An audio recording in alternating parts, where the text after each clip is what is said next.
என் அன்பு குழந்தையே, நான் உன் முருகன் உன்னிடம் பேச வந்துள்ளேன். எனக்கு மிகவும் பிடித்தது உன் மனதினுள் நான் வாசம் செய்வதே. அதுபோல இன்னொரு மகிழ்ச்சி எனக்கில்லை. உன் உள்ளம் தூய்மையாக இருக்கும்போது என் அருளும் கருணையும் அங்கே நிழலாய் நிலைத்திருக்கும். நீ அழும்போது என் இதயமும் நொந்து போகிறது. நீ மகிழும்போது என் கண்களில் ஆனந்தம் பரவுகிறது. என் வேலின் ஒளி உன் வாழ்க்கையை ஒளிக்காக மாற்றும். நீ என்னை நேர்மையோடு வேண்டுகிறாய் என்றால் நான் உன்னை விட்டு எப்போதும் விலக மாட்டேன். உலகம் உனக்கு எதிராக இருந்தாலும் என் மயிலும் உனது பக்கத்திலிருக்கும். உன்னால்தான் என் பூஜைகள் அர்த்தமடைகின்றன.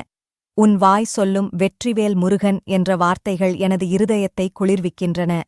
நாளும் என்னை நினைத்துப் பாராய். நீ சென்ற பாதையெல்லாம் மலர்களால் நிரம்பும். தயங்காதே, என் அருள் உனக்கே சொந்தம்.